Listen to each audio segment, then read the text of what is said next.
वो दोनों तो आएंगे नहीं आज, हैं? नहीं, वो मैसेज आ गया बोल सर हम आज नहीं आएंगे। लिख लो recursion formula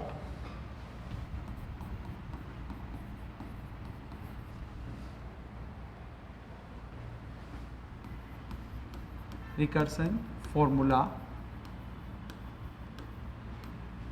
formula for H N X, for H N X मतलब हर्माइट पॉलिनोमियल के लिए, ठीक। ये एमपी का 40 लेक्चर है। चलिए लिखिए इसके अंदर, पहला लिखो, फर्स्ट लिखिए 2n H N minus one 2n H N minus one x is equal to h dash N x. ये मैं लिखवा भी चुका हूँ और बहुत इंपॉर्टेंट है, ये बता भी चुका हूँ मैं ना। प्रूफ कैसे कर सकते हो इसको?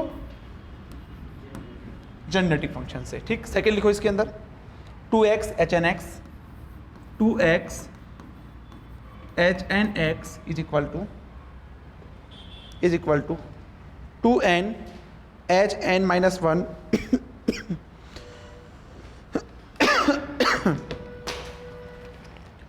2n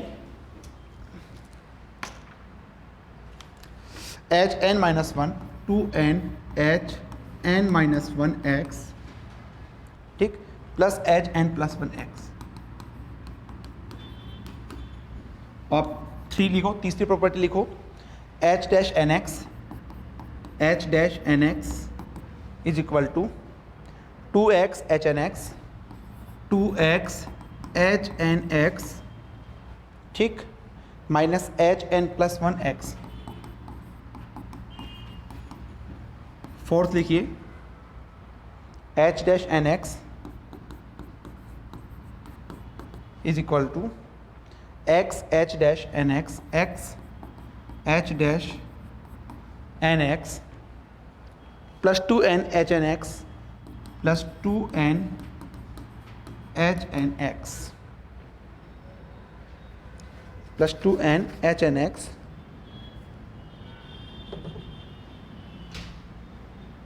एक सेकेंड,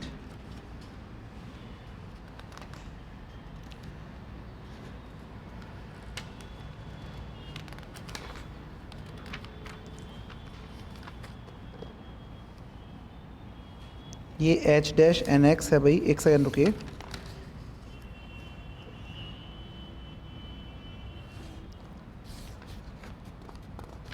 ये फोर्थ एक बार आप h dash N x minus x, ठीक है, एक बार इस पर हाईलाइट वो कर लीजिएगा ना, स्टार लगा लीजिएगा। ये मैं कंफर्म करके बताऊंगा आपको एक बार, ठीक। बाकी ये 3 बिल्कुल सही है। अच्छा, ये याद रख सकते हो तो याद रखना, लेकिन कंफ्यूजन वाले हैं तो इसका तरीका बता रखा है मैंने, बता रखा है नहीं बता रखा? जैसे कोई भी चेक कर लो, है ना। सिंपली मान लो तुम्हारे पास अब एग्जाम में ये आ जाए कि आपको ये बोलेगा कि कौन सा सही है इसमें से ना 4 ऑप्शन। अब मान लो आपके पास एक ऑप्शन ये है, ठीक। आपको ये चेक करना है कि ये सही है या नहीं है, तो कैसे चेक करोगे? जनरेटिव फंक्शन मत लगाओ, वो लेंदी पड़ेगा। एक तरीका और बता रखा है मैंने, हाँ, वैल्यू लेके कोई भी, है ना। जैसे n बराबर मान लो मैं 2 लेता हूँ, n बराबर 2, तो h2x ये बनेगा और साथ में क्या मल्टीप्लाई है 2x, तो 2x h2x कितना होता है 4x स्क्वायर माइनस 2 ये होता है तुम्हारे पास, ठीक। तो इसको अंदर मल्टीप्लाई करो, कितना हो जाएगा 8x क्यूब माइनस 4x, ये होगा तुम्हारे पास में। ऐसे ही जो आपको दे रखा है RHS चेक कर लो। अब RHS के लिए देखो तुम्हारे पास, ये तो तुम्हारे पास हो गया LHS, ठीक। RHS तुम्हारे पास क्या है 2n H N minus one x, तो 2n कितना लिया मैंने, एक काम करता हूँ मेरे ये निकाल लेता हूँ x plus H N plus one x, ठीक। तो ये 2 into 2 h N minus one मतलब h1x plus H N plus one मतलब s3x, तो ये हो जाएगा 4। h1x कितना होता है 2x प्लस h3x कितना होता है 8x क्यूब माइनस 12x, ये तो होता है भाई, ठीक है। तो ये तुम्हारे पास देखो क्या हो जाएगा 8x क्यूब, ठीक, माइनस 12x और प्लस 8x, तो कितना होगा माइनस का 4x। क्या सेम आ रहा है तुम्हारे पास? कहने का मतलब ये याद होता है तो ठीक है, नहीं याद होता है और आपको चेक करना है कौन सा सही है कौन सी प्रॉपर्टी गलत है, तो ऐसे आप कोई भी छोटे से छोटा लेना, ध्यान रखना। अब यहाँ पे मैंने क्या लिया, n बराबर देखो अगर 1 लूंगा 1 से भी तुम्हारे पास आंसर आएगा, ऐसी बात नहीं है, 1 से और भी जल्दी हो जाएगा तुम्हारे पास में, है ना, उससे भी कर सकते हो, ऐसे अपन चेक कर सकते हैं, ठीक है। लेकिन कम से कम तुम्हें H0, H1, H2, H3, H4 ये याद रखने होंगे, P0, P1, P2, P3, P4 ये याद रखने होंगे, ठीक। चलिए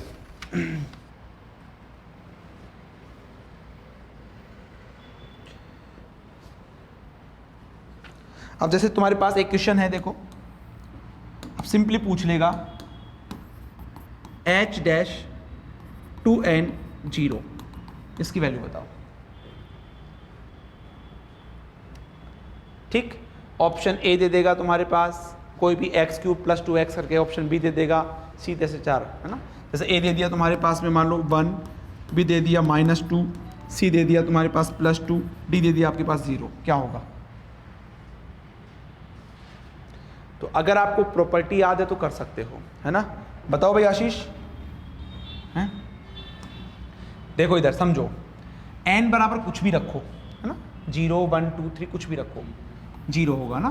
देखो H2nx तुम्हारे पास कैसा फंक्शन होगा, ये इवन फंक्शन होगा हमेशा, ठीक है। आई होप ये पता होगा आपको। अगर मैं इसका डिफरेंशिएट कर दूंगा तो ये क्या बन जाएगा, ओड फंक्शन बन जाएगा, ठीक। और अगर मैं यहाँ पे x बराबर 0 रख दूंगा तो क्योंकि H-2n0 तो तुम्हें निकालना है। ओड फंक्शन में हमेशा क्या होता है, ओरिजिन से जाता है, मतलब x बराबर 0 पे ये भी क्या आएगा, option D is the correct answer. ऐसा क्वेश्चन तो बताया भी था मैंने लेजेंडरी के अंदर, है ना। तो ये तुम्हें पता होना चाहिए, नोट कर लो इसको जल्दी से।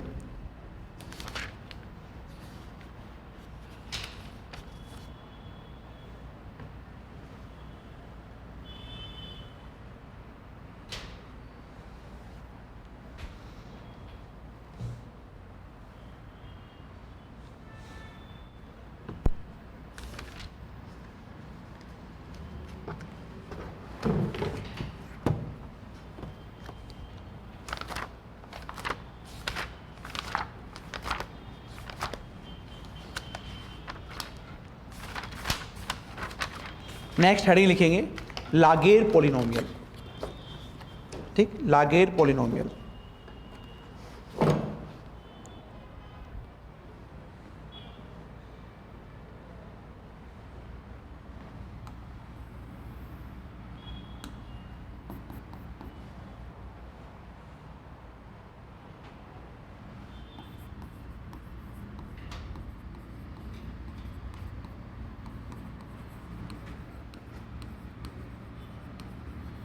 लागेर पॉलिनोमियल, लागेर पॉलिनोमियल लिख लो। इसके अंदर the standard form of differential equation is given by, the standard form of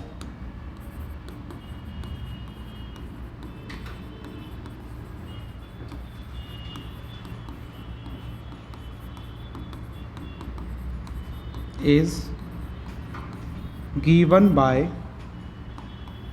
bye क्या होता है भाई, x d2y/dx² plus 1 minus x dy/dx plus ny, yes plus ny is equal to 0, ठीक। बताओ जल्दी से, लेजेंडरी का क्या होता था standard form, 1 minus x² d2y/dx² y', उसके बाद इसका डिफरेंशिएट करो -2x y' plus is equal to 0, ठीक, y इज इक्वल टू 0।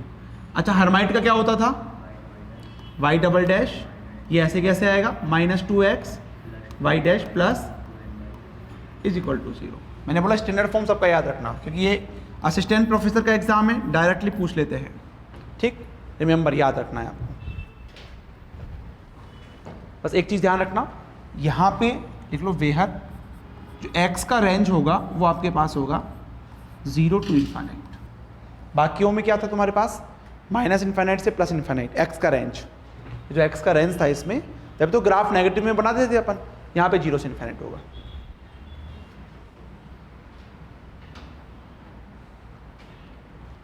ठीक, अब देखिए यहाँ पे नोट करके लिख लो एक चीज़ नोट करके लिखो, यहाँ पे सिंगुलर पॉइंट कौन सा है भाई, यहाँ पे सिंगुलर पॉइंट x बराबर 0, और वो कौन सा सिंगुलर, रेगुलर इरेगुलर, वो चेक करना पड़ेगा। तो मैं डायरेक्टली बता रहा हूँ क्योंकि डायरेक्टली पूछ सकते हैं तुमसे, तो लिखो इसके अंदर। जैसे इससे पहले लेजेंडरी पढ़ा था, तो लेजेंडरी में क्या था, सिंगुलर पॉइंट x बराबर +-1, +-1 था, तो वो तुम्हारे पास में रेगुलर सिंगुलर था, ये भी तुम्हारे पास रेगुलर सिंगुलर होगा। तो लिखो इसके अंदर x बराबर 0 is a regular singular point of differential equation, x बराबर 0 is a regular singular point of differential equation, regular singular point of A differential equation. देखो its solution is Laguerre polynomial of order n, it's solution is, ठीक है, ये note complete हो गया आपका। अब इस डिफरेंशियल इक्वेशन का जो सॉल्यूशन है, इट्स सॉल्यूशन इज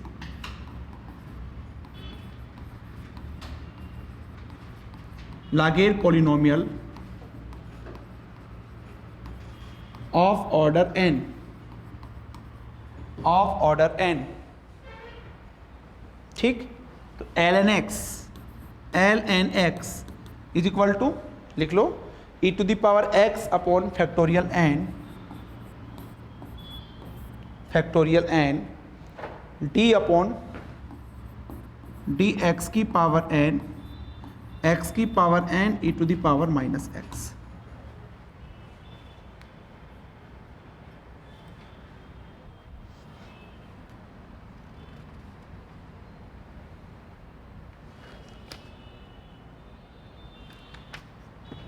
ठीक, रिमेंबर, ये मैं पहले बता चुका हूं, हर्माइट और लेजेंडरे बहुत इंपॉर्टेंट है, ये इतने इंपॉर्टेंट नहीं है, ठीक है, रिमेंबर। अच्छा, इससे पहले अपन ने क्या पढ़ा, हर्माइट का क्या होता है, हर्माइट पोलिनोमियल, बोलो, -1 to the power n e⁻x² d upon dx की पावर n e⁻−x²। और लेजेंडरे का क्या था, किसमें, पहले e⁻+x² आता होगा, बाद में -x² आता है ना।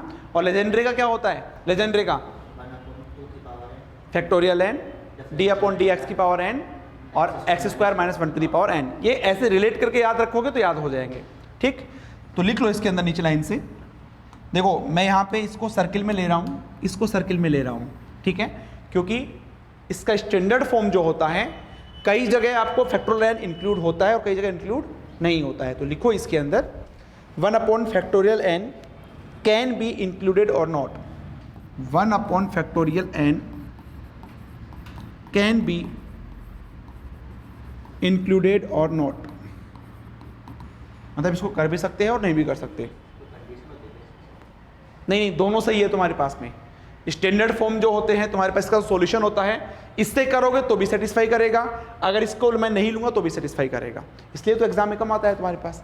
आता है तो आपको फॉर्मूला देगा फिर बाद में, अगर आता है तो आपको फॉर्मूला देगा, ठीक है। लिख लो, फ्यू लागेर पॉलिनोमियल, जैसे L0x, n बराबर 0 रखेंगे तो कितना आएगा 1, L1x ये आपके पास आएगा 1 - x, L2x ये आएगा 1/2 x² - 4x + 2, x² - 4x + 2।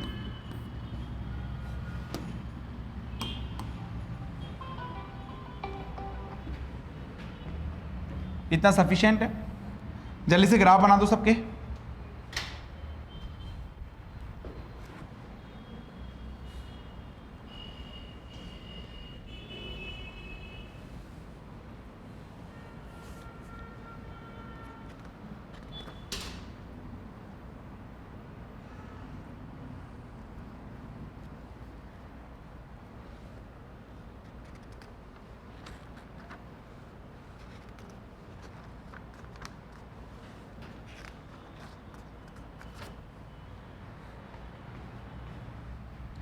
First कैसा बनेगा भाई, x और यहाँ पे एल नोड एक्स कॉन्स्टेंट रहेगा, यहीं से स्टार्ट होगा, ध्यान रखना इधर नहीं आएगा क्योंकि ये 0 से इनफाइनाइट है इसलिए। ठीक, सेकंड x L1x, x बराबर 0 पे क्या होगा, +1 होगा, और उसके बाद नेचर कैसा आएगा, -x का, ऐसे होता है तुम्हारे पास में, यहीं से स्टार्ट होगा, ये लीजिए ऐसे ही होगा। इसका बना लिए x L2x ओरिजिन O। ठीक, आप चाहो तो इधर वाला हटा सकते हो भाई, है ना।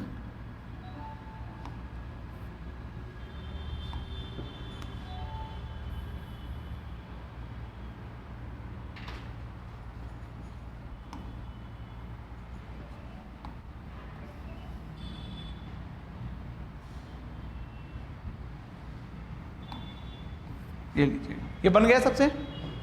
x बराबर 0 रखो, क्या आएगा, x बराबर 0 पे 1 आएगा ना, 1 आएगा। उसके बाद -x का नेचर, उसके बाद x² का नेचर।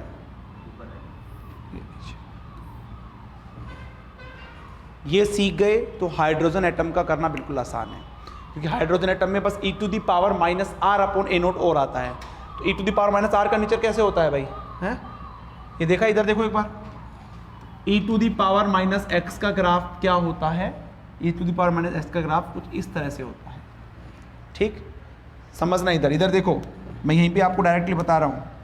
तो अगर आपके पास ये हाइड्रोजन एटम का होता, ठीक है, तो ये आपके पास सिंपली क्या होता, इसको बस यहाँ पे ले जाते हैं, ये लीजिएगा, ये क्या होता, इसको सिंपली ऐसे बना देते हैं, e⁻⁻r से मल्टीप्लाई कर दो, बस बन गया तुम्हारा। जैसे हाइड्रोजन, जैसे हार्मोनिक ऑसिलेटर में क्या था, हार्माइट में e⁻⁻x² से मल्टीप्लाई कर दो, जो हार्मोनिक ऑसिलेटर है उसके वेव फंक्शन बन जाएंगे, ground state, first excited state, second excited state. तो इसलिए ग्राफ थ्योरी बहुत इंपॉर्टेंट है। ठीक है, तो मैं इसको मिटा रहा हूँ यहाँ पे।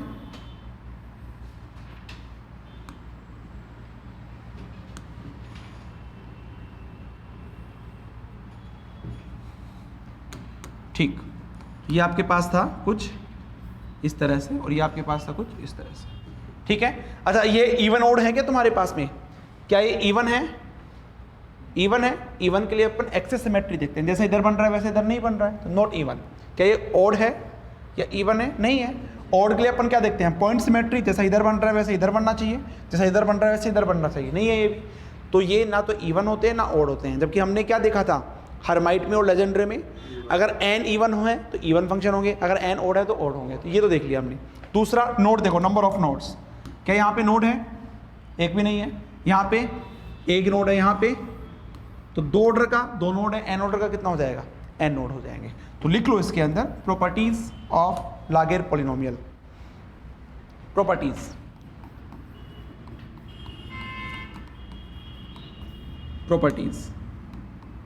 फर्स्ट प्रॉपर्टी लिखिए, लागेर polynomial does not have a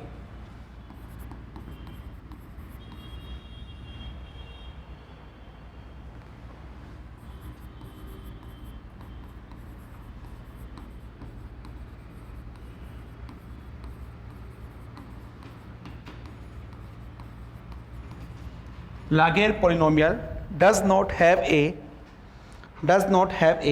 definite parity. Definite parity. That means, देखो, that means it is neither even function nor odd function.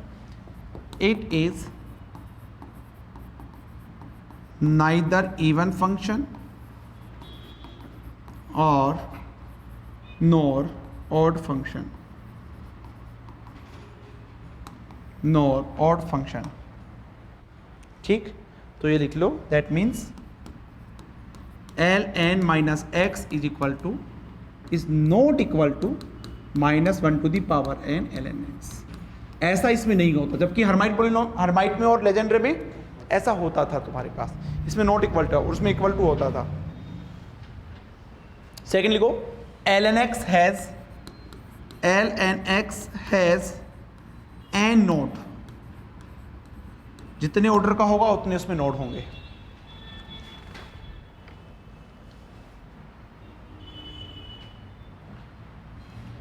ठीक, नेक्स्ट लिखिए generating function of ln x। Generating function of ln x। Generating function of ln x लिख लो 1/1 minus T e to the power minus x T upon 1 minus T is equal to n is equal to 0 to infinite T की power n ln x, T की power n ln x।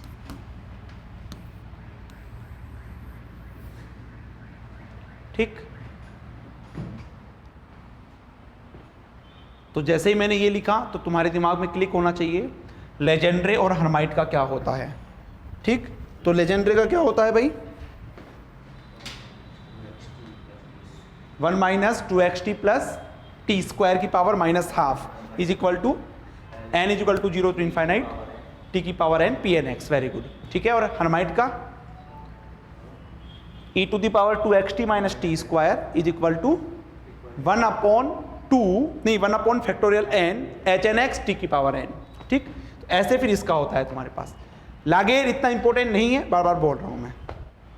ठीक, लिख लो hair coefficient of T की power n is, मतलब इसके expansion में इसका expand कर दूं मैं और टी की पावर n का कोफिशिएंट लूं तो क्या आएगा ln x। तो हेयर कोफिशिएंट ऑफ टी की power n is ln x, ln x। ठीक, नेक्स्ट लिखिए ऑर्थोनॉर्मलिटी ऑफ ln x।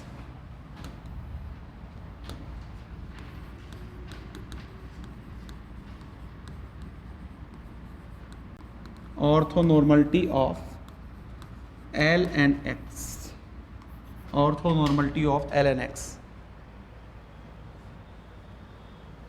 लिख लो 0 to infinite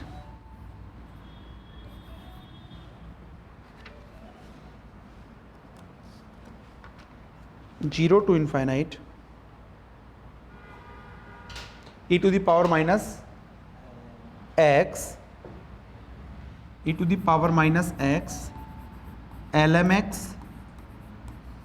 x dx is equal to delta mn। Simple level. Hermite में क्या था, e to the power minus X square H N x h m x d x is equal to 2 की power n factorial n root pi delta mn। ऐसे ही था तुम्हारे पास में। Yes, note कर लो।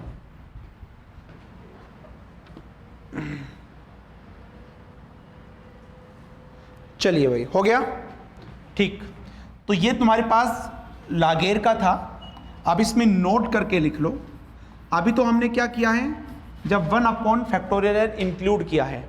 अगर मैं इंक्लूड ना करता हूं तो क्या आएगा, तो लिखो इसके अंदर when 1 upon factorial n is not included, when 1 upon factorial n is not included। ठीक है, तो उस केस में सबसे पहले लिखो ln x क्या होता है, ln x is equal to e to the power x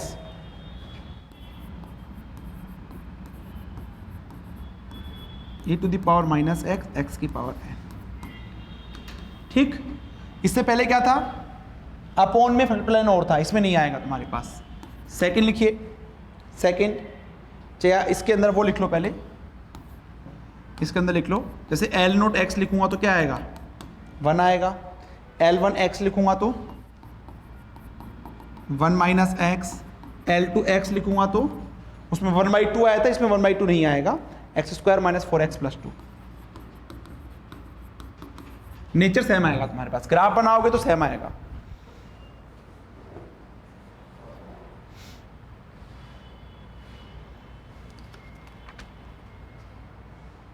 next लिखो जनरेटिंग फंक्शन, नेक्स्ट लिखिए जनरेटिंग फंक्शन।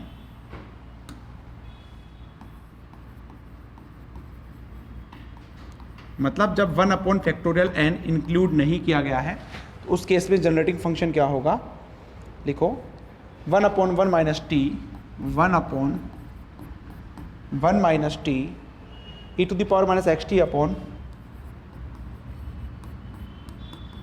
1 माइनस टी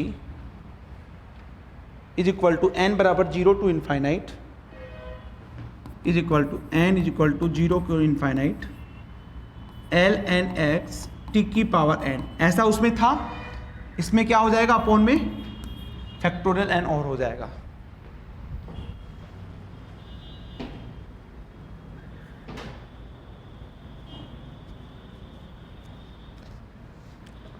ठीक, तीसरा लिखिए इसके अंदर, तीसरा ऑर्थोनॉर्मलिटी कंडीशन।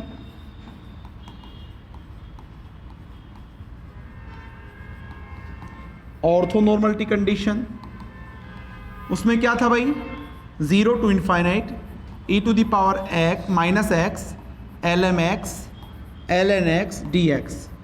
उसमें तुम्हारे पास ओनली डेल्टा एम एन था, इसमें क्या होगा factorial n into delta m n. ये लीजिएगा, ये है तुम्हारे पास दोनों में डिफरेंस।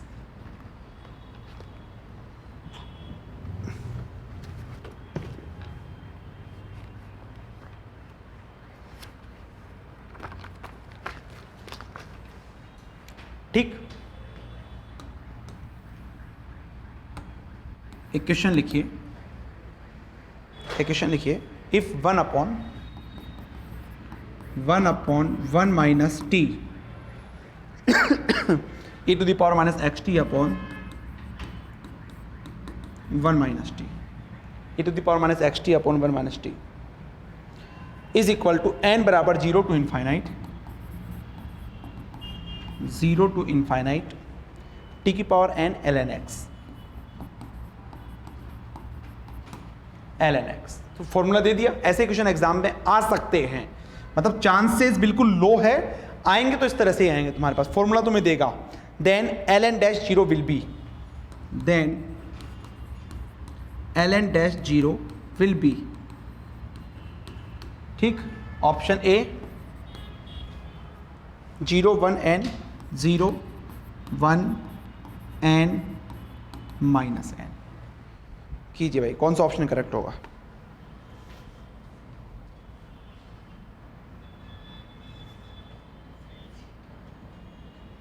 बिल्कुल सही है, करो डिफरेंशिएट करो।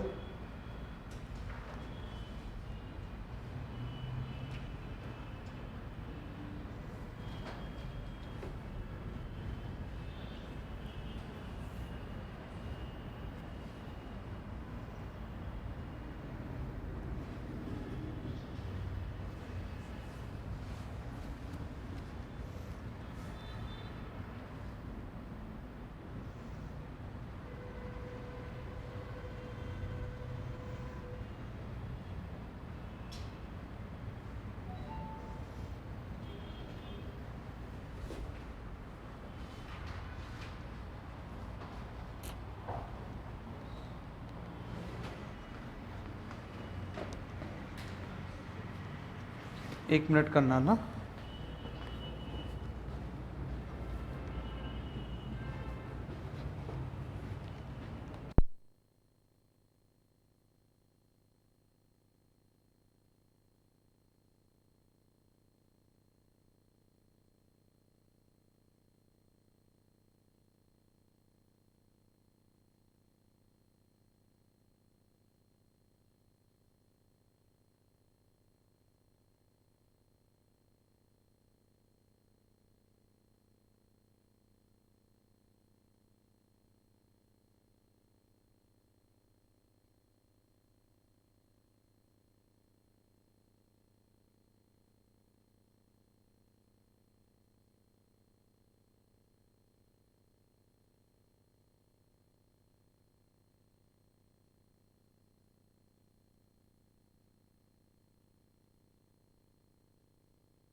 हुआ भाई?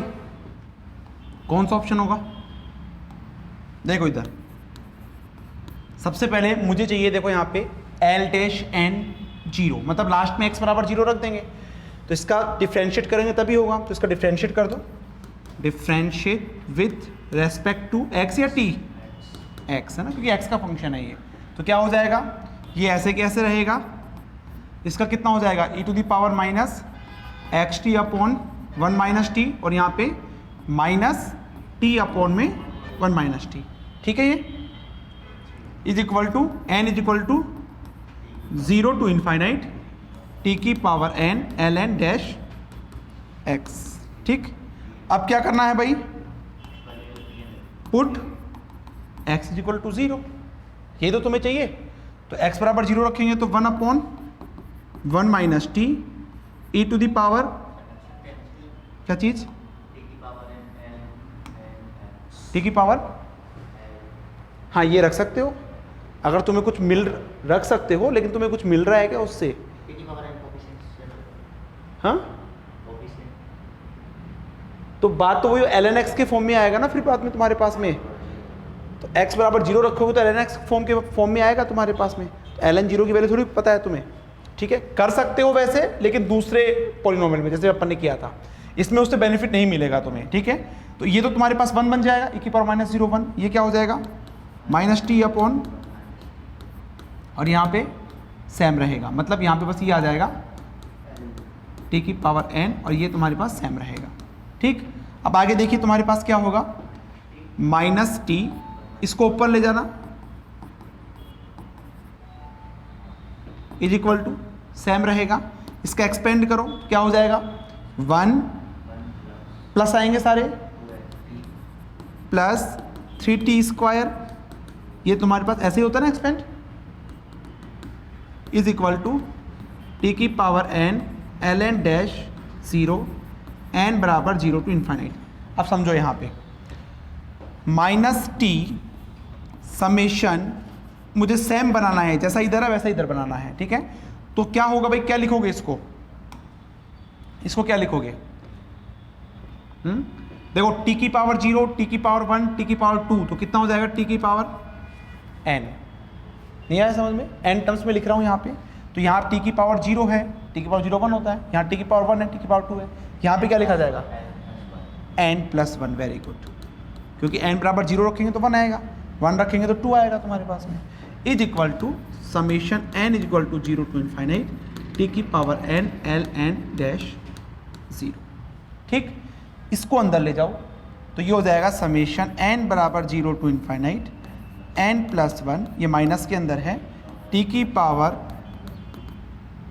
Summation n is equal to 0 to infinite t की पावर n।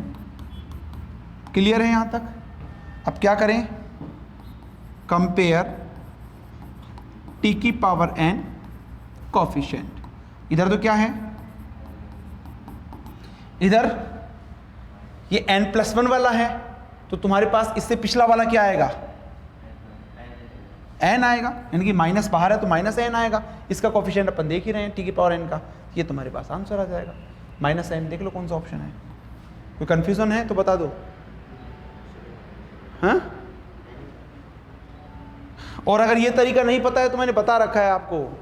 ठीक है, कुछ भी समझ में नहीं आए 2-3 वैल्यू याद रखो, वैल्यू पुट करो। ठीक है, जैसे तुम्हारे पास देखो तुमसे पूछा था और करके तुमसे पूछा था ln डैश 0 क्या होगा। ठीक, तो सबसे पहले L0x लिख लो। ठीक है, कितना होता है, तो L0 डैश x कितना हो जाएगा, तो L0 डैश 0 भी कितना हो जाएगा। नेक्स्ट L1x कितना होता है, L1 डैश x कितना हो जाएगा, L1 डैश x मतलब 0 कितना हो जाएगा। एक और लिख लो, इतना सफिशिएंट है, L2x is equal to x square minus, ये है तुम्हारे पास में, तो L2 डैश x कितना हो जाएगा, और L2 डैश 0 कितना हो जाएगा -4। ठीक, हाँ सही है। अब देखो सेटिस्फाई कौन सा कर रहा है, ऑप्शन में आओ। ठीक है, ऑप्शन तुम्हारे पास क्या क्या थे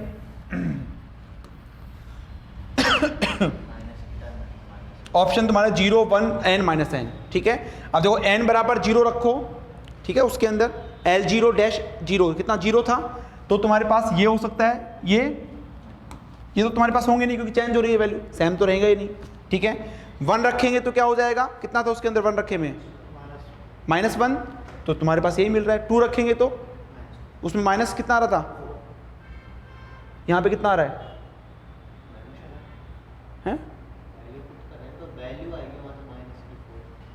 अच्छा L डैश n 0, तो L2 डैश 0 उसमें कितना आ रहा था, -4 आ रहा था, नहीं नहीं नहीं नहीं हैं,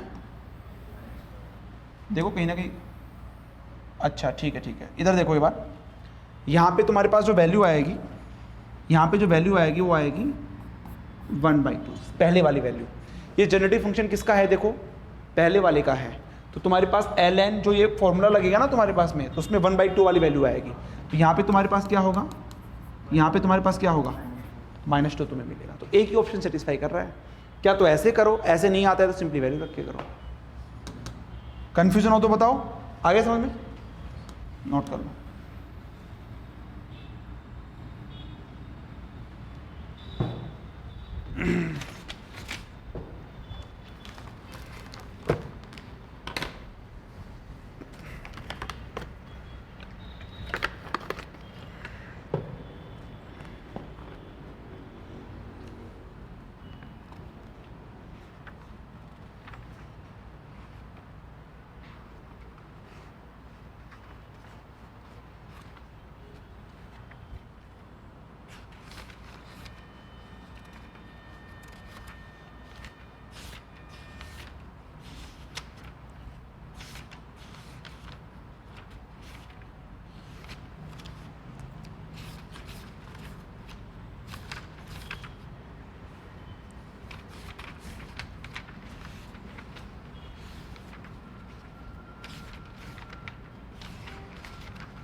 हो गया भाई, करो उसको जल्दी से, फिर बेसर ख़त्म करते हैं आज।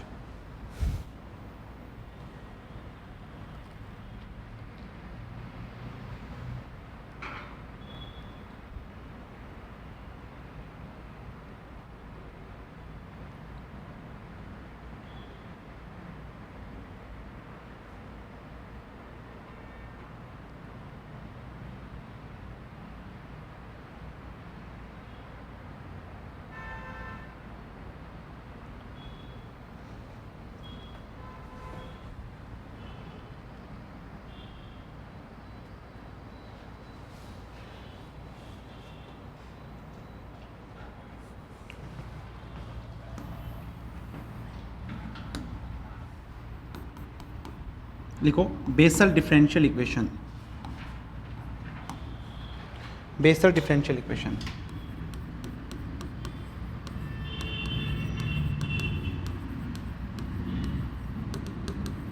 बेसल डिफरेंशियल इक्वेशन, ठीक।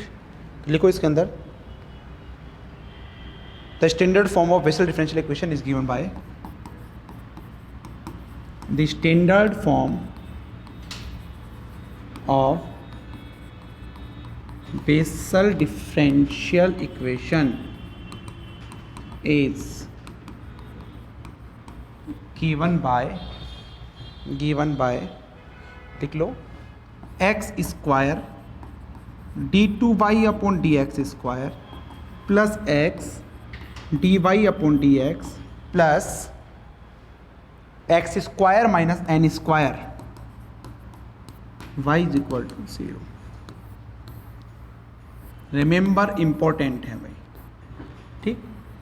यहां से अगर बेसल से क्वेश्चन आते हैं तो 3-4 क्वेश्चन फिक्स मैं बता दूंगा, वहीं से क्वेश्चन आएंगे, इससे बाहर नहीं जाएगा, ठीक।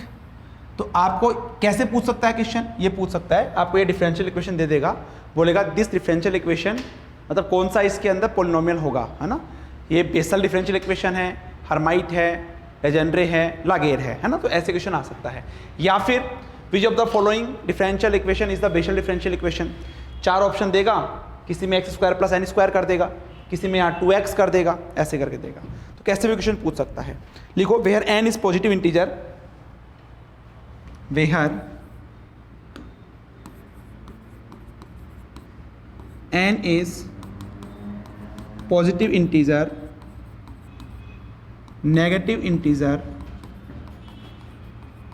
एंड हाफ इंटीजर, मतलब इसमें कुछ भी तुम्हारे पास हो सकता है, एंड हाफ इंटीजर, ठीक। कहने का मतलब n बराबर 0 plus minus 1 plus minus 2 plus minus 3 और n बराबर तुम्हारे पास plus minus half plus minus 3/2 plus minus 5/2 सब चलेगा तुम्हारे पास, ठीक। लिखो अब यहाँ पे सिंगुलर पॉइंट कौन सा है, सिंगुलर पॉइंट इज a2 बराबर 0 कर दो, x बराबर 0, तो लिखो x बराबर 0 is a regular singular point of Bessel differential equation. x बराबर 0 is a regular singular point of differential equation,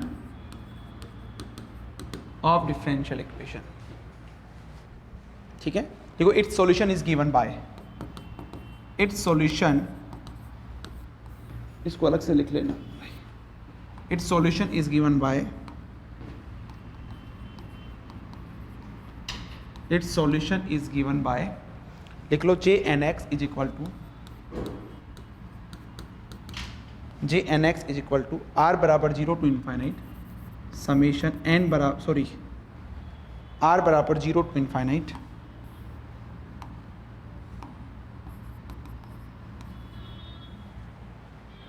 -1 to the power r upon factorial r n plus r factorial में, ठीक।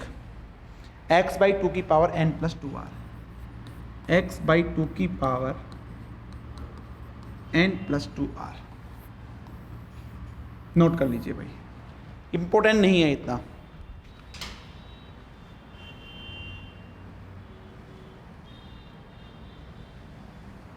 ठीक है।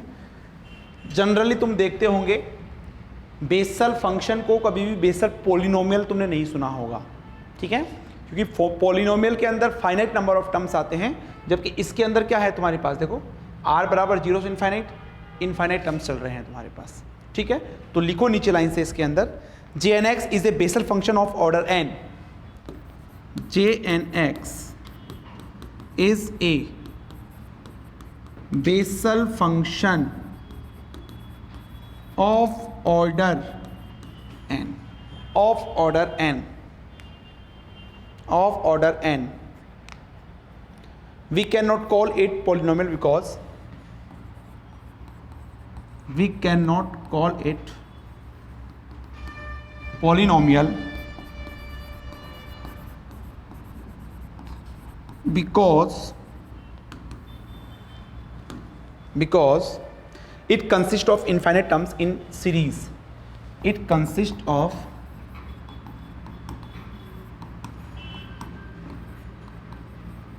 Infinite terms of series,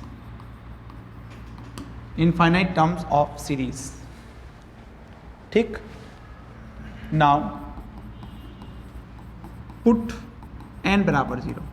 भाई अभी तक जो भी अपन ने पढ़े, तो अगर उसमें n बराबर 0 रखता हूँ या 1 रखता हूँ तो क्या आता है? जैसे h0x क्या था? 1 था। h1x क्या था? h1x 2x था। ठीक है, लेकिन यहाँ पे जब मैं n बराबर 0 रख दूंगा तो क्या a की वैल्यू मिलेगी या बहुत सारी इनफाइनाइट तक वैल्यू मिलेगी? क्योंकि r तो तुम्हारे पास वेरी कर रहा है ना। तो लिखो इसके अंदर पुट n बराबर 0, तो जो j0x आएगा वो क्या आएगा भाई?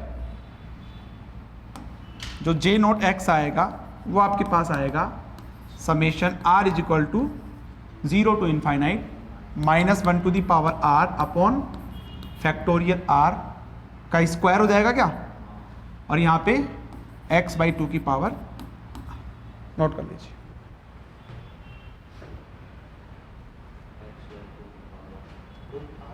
बिल्कुल 2r ही आएगा। ठीक, देखो on expanding this, on expanding this, expanding this, on expanding this लिखो j0x इज इक्वल टू, भाई इसको एक्सपेंड कर दो, मतलब r बराबर 0 रखूँ कितना आएगा? 1 1 1 1, उसके बाद माइनस r बराबर 1 रखो कितना आएगा? माइनस आ गया है, यहाँ पे 1 और यहाँ पे x/2 का स्क्वायर। ऐसे ही r बराबर 2 रखो तो ये हो जाएगा x4 अपॉन 2 की पावर 4 प्लस x4 अपॉन 2 की पावर 4, नहीं 2 का स्क्वायर इंटू 4 का स्क्वायर, ऐसा है भाई, 2 का स्क्वायर इंटू 4 का स्क्वायर।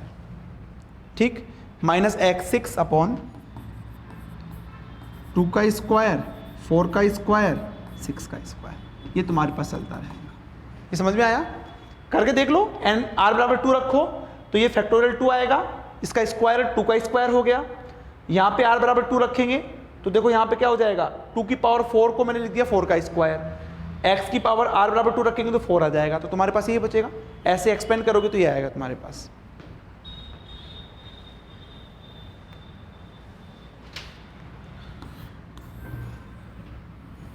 देखो this is the Bessel function of order 0, this is basal function of order 0, basal function of order 0। Now basal function of order 1, now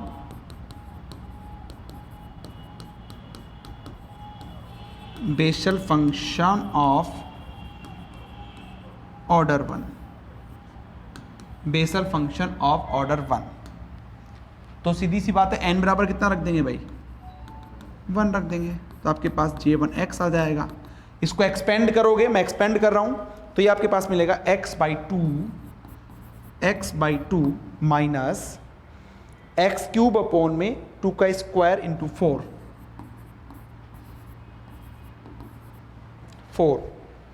plus x5 upon 2 का square, 4 का square, 6। ये चलता रहेगा अपने पास। This is the Bessel function of order 1। तो क्या exam में ये पूछेगा तुमसे? ये कभी नहीं पूछेगा। फिर क्या पूछेगा? इनका ग्राफ पूछ सकता है जी। ठीक, तो इनका ग्राफ देखो एक बार, समझो यहां पे ध्यान से देख के बताओ कौन सी सीरीज लग रही है।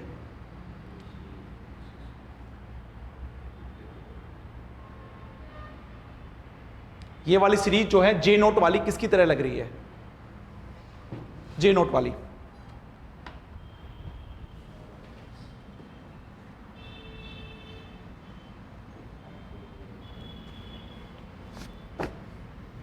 हाँ जी, वेरी गुड। नहीं नहीं नहीं, ये किसकी है? कॉस की है। क्यों? क्योंकि 1 minus x² 2 factorial 2 plus x4 factorial 4, तो ये कोस की है। और ये तुम्हारे पास साइन की है। लेकिन यहाँ पे क्या फैक्टोरियल 2 है तुम्हारे पास में, क्या है 4 है, या क्या यहाँ पे फैक्टोरियल 4 है तुम्हारे पास, उससे ज़्यादा है। इसका मतलब क्या हुआ, है तो कोस का, है तो ऑसिलेटरी नेचर तुम्हारे पास में, लेकिन इसका एम्पलीट्यूड डिक्रीज होते हुए में है। समझ में आ रहा है, क्योंकि होना चाहिए फैक्टोरियल 2, आ रहा है तुम्हारे पास 4, तो ज़्यादा आ रहा है ना, इसका मतलब एम्पलीट्यूड तुम्हारे पास डिक्रीज होता जाएगा।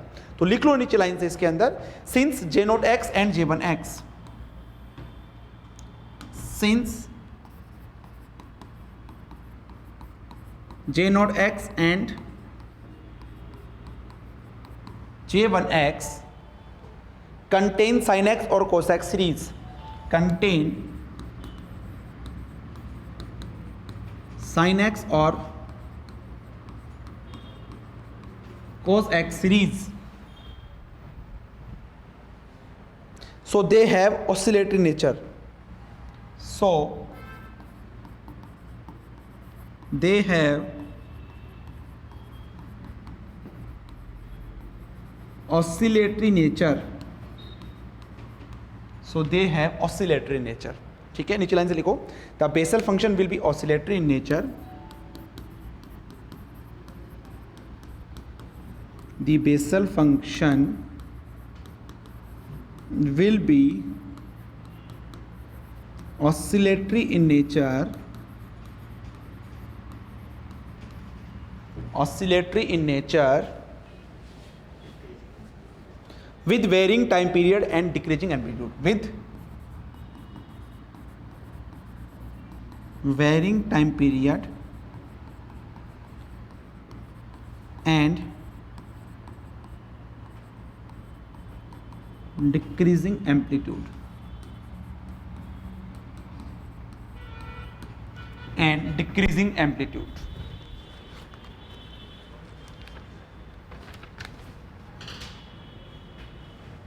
ठीक है, तो ये ग्राफ बना लीजिएगा।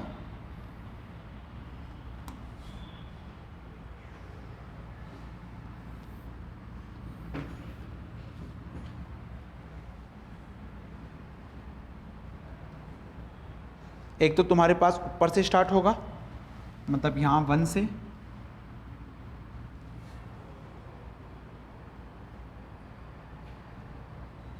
दिस इज -0.5, ठीक, ये ओरिजिन ऑफ, इसको ज़्यादा नीचे कर दिया मैंने, -0.5, ये ऐसे आएगा भाई।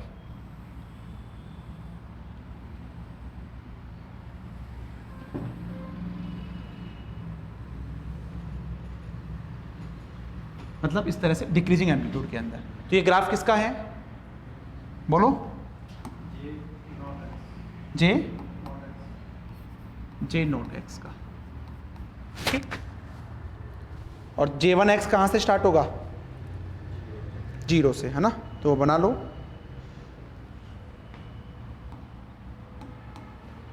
जीरो से स्टार्ट होगा, दिस इज 0.5,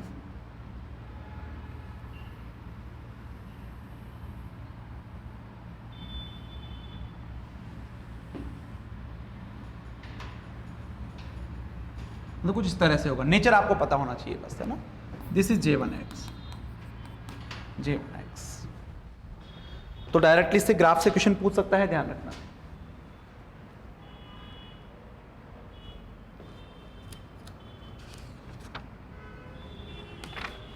क्लियर है। नेक्स्ट लिखो इसके अंदर, generating function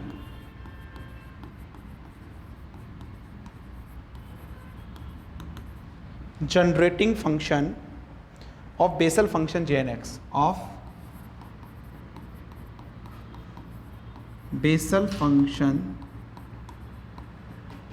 Jnx, of Bessel function Jnx।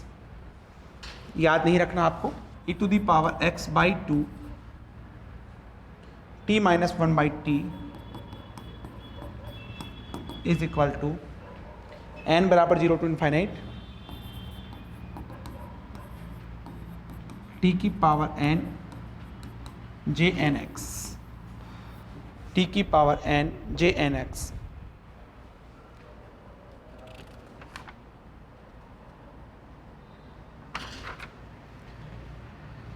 लिखिए प्रॉपर्टीज,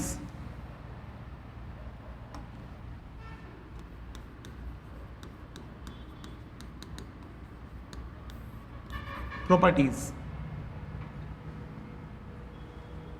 लिखो, पहला लिखो JNX विल बी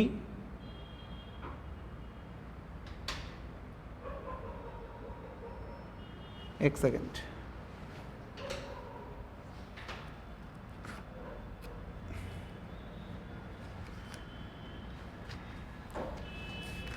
लिखो फर्स्ट प्रॉपर्टी लिखो JN minus x, J minus n x, ऐसे लिखना J minus n x is equal to -1 to the power n JNX।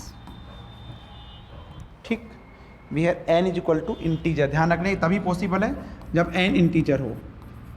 यहाँ पे सब पॉसिबल है, फ्रैक्शन भी पॉसिबल है बेसल में, लेकिन ये प्रॉपर्टी ओनली इंटीजर के लिए है, n फ्रैक्शन नहीं होना चाहिए।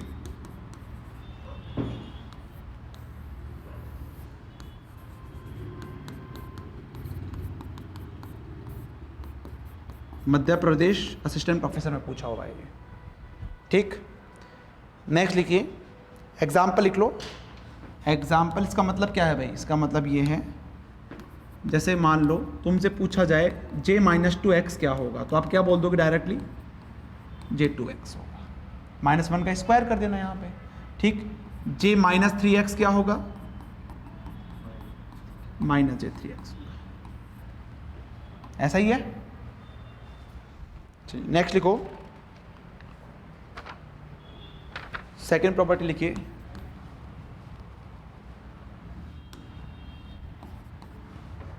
d upon d x JNX, d upon d x JNX x की पावर n, x की power n is equal to x की पावर n ऐसे के ऐसे रहेगा JN minus 1x, JN minus 1x।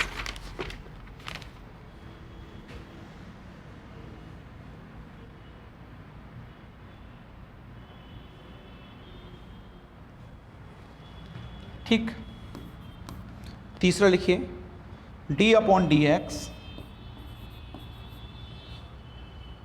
X की पावर माइनस n JNX, ये आपके पास होता है माइनस x की power minus n minus x की power minus n JN plus 1x। Directly पूछ सकते हैं ये।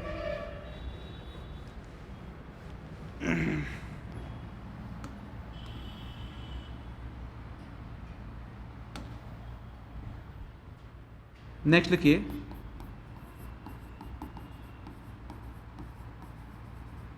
ऑर्थोनॉर्मलिटी of Bessel function x, orthonormality of Bessel function JNX, orthonormality of Bessel function JNX लिख लो 0 to 1 x JN alpha x JN beta x dx is equal to 1/2 delta alpha beta JN plus 1 JN plus 1 alpha के mod का square. ये mod नहीं, कोष्टक है भाई just. This is the orthonormality property.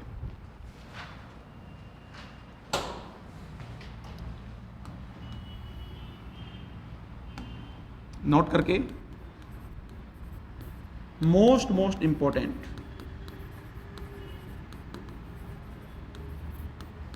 लिख लीजिएगा सम या few Bessel function to remember, few Bessel function to remember,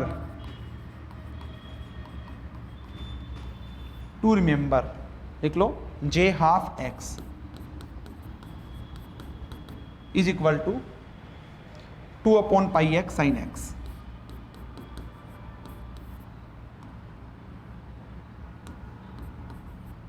into में sin x। अल्फा अल्फा बिल्कुल अल्फा ही है, अभी अल्फा है।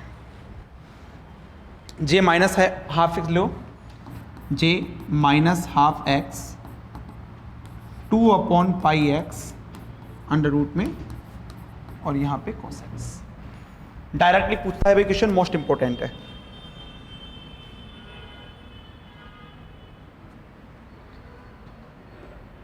तो ये आपके पास में है बेसल फंक्शन।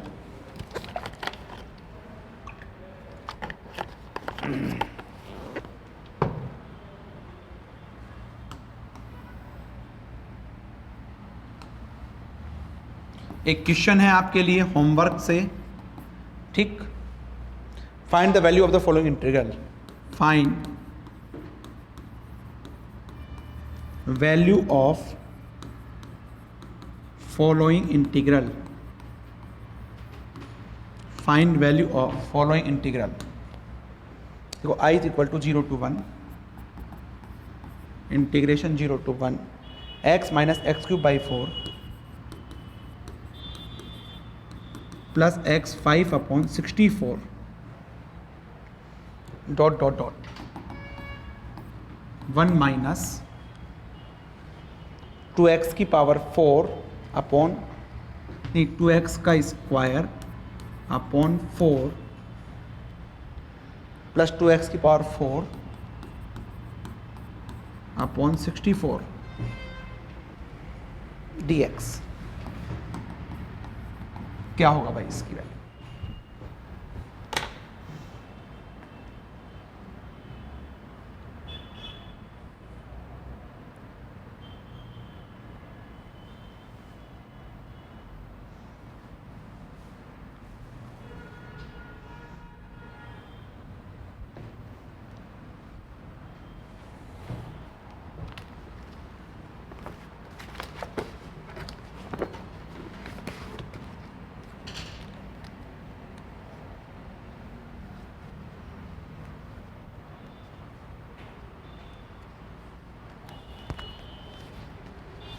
क्या होगा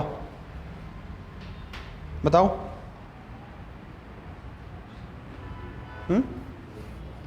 सोचना इस क्वेश्चन को, ठीक है, क्या आंसर होगा। तो आपका ये टॉपिक कंप्लीट हो चुका है। टेस्ट आपका किसका हो चुका है अभी? कॉम्प्लेक्स का। नेक्स्ट आपका डिफरेंशियल इक्वेशन डिराक डेल्टा का है, ठीक है। तो इस वीक में ही होगा, इस वीक में ही होगा, हैं? नहीं, इस वीक में होगा। इस वीक में कभी भी, कल भी हो सकता है, 2 दिन बाद भी हो सकता है। क्यों हैं? किसका टेस्ट बोला है मैंने? तो डिफरेंशियल इक्वेशन का कब से कब हो चुका तुम्हारा टॉपिक फिर? और ये बात कब बोल रखी है मैंने कि तुम्हारा टेस्ट कब होगा? ये मैंने बहुत दिनों से पहले से बोल रखी है ना। पढ़ लेना भाई, ऐसे मत करो कि सर कल नहीं होगा। जो टॉपिक आज तक हो गया वो तुम्हें पढ़ा होना चाहिए। अगर तुम नहीं पढ़ रहे हो तो तैयारी अच्छी नहीं चल रही तुम्हारी फिर बाद में, ठीक है। वैसे ही 1.5 घंटे की क्लास चलती है, ठीक है। तो कम से कम जो पढ़ाया जाए वो रोज़ पढ़ के रखो, रिवीजन करो, तभी होगा आपका, ठीक है। बाकी कल देखते हैं अपन, नया टॉपिक स्टार्ट करेंगे।